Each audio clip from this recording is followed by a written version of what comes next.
Hey everyone, thanks for coming back for this week's quick tip and joining all these pots and pans and I in telling you to please don't overfill them. There's this week's quick tip. Don't overfill your pots and pans. It is that simple. You know, every week when I try to share these tips with you, they come from either my personal experience, working in the kitchen at home, working in a restaurant, stuff I've read, experiences I've had through talking with other people. And just the other day, I was making mashed sweet potatoes, and I was in a rush, and I grabbed the first pot out of the cupboard, threw water in it, peeled and chopped up the potatoes, and put them on the stove, and let them start doing their thing.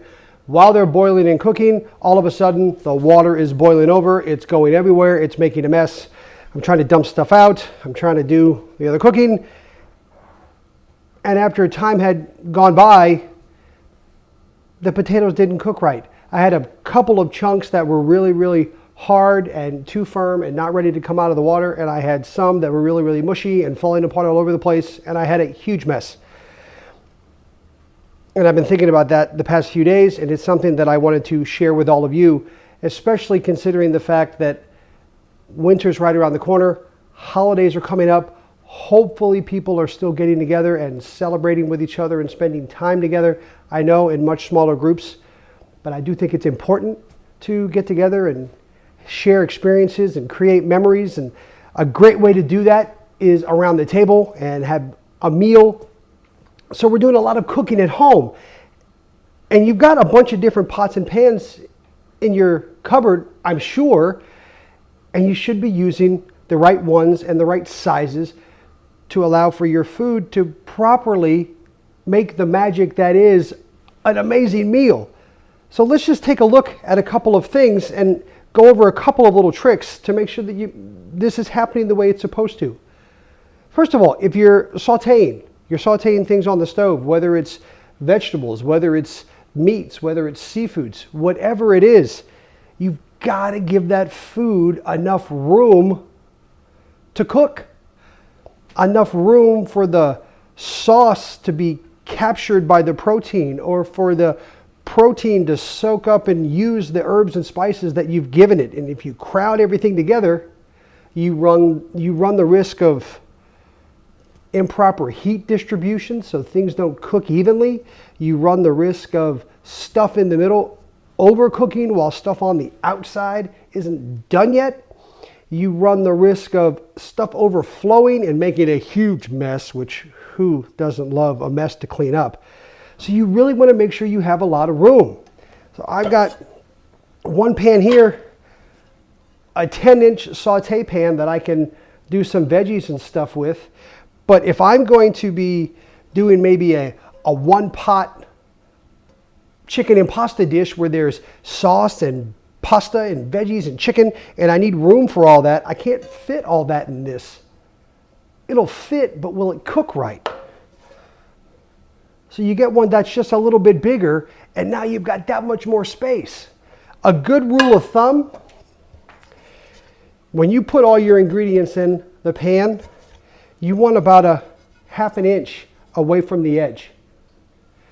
And when you're filling up, if you can take 2 fingers like that and put it down in, you don't want to get above the first finger. Right smack in the middle is high enough. If it gets any higher, you really run the risk of it overflowing.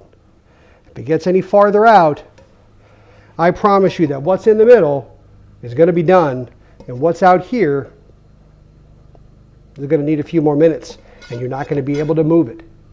You got to allow space. Don't overfill your pots and pans.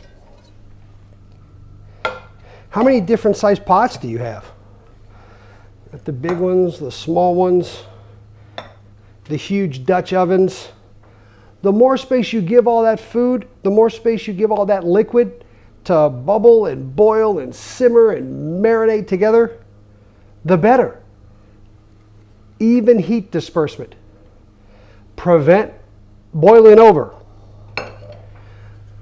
which is another reason why this is sitting here. This could be your trick for this week. If you have a lot going on and you've got a pot, whether it's this big or this big, and you've got it full of liquid and it's got to come to a boil, and you don't have a lid on there, take a wooden spoon and put it across the top like this and just leave it. That'll keep whatever liquid is in there from boiling over. As soon as the bubbles hit the spoon, they start to, pop. It just starts to dissipate out, and the liquid will get to the top, but it will never go over because the spoon's in the way. Use that as a test. If that happens, there's a good chance you might have too much in that pot. Switch to a bigger one. And that's all. Don't overfill your pots and pans. Pay attention to the size. You want the meal to be as magical on the plate as it is in your mind when you're creating it. So give it room to do what it needs to do. Give it extra space. If the pan is too big, it's not going to hurt you, ever. It's still going to be amazing. But if the pan is too small, or the pot isn't deep enough, you run into issues that you don't want, especially with all the great stuff that's coming up and all the people hopefully you're going to be around. Give food space to do its thing. And that's it, folks. Enjoy the rest of your week. Hope you have a great time this weekend with the upcoming holiday. I'll see you soon. We'll do some cooking. Got some great stuff coming up in store for us. So if you haven't done so already, subscribe to the channel, give the video a thumbs up, share it with everybody so we can get more people watching. And I'll see you folks soon. Take care. Bye-bye.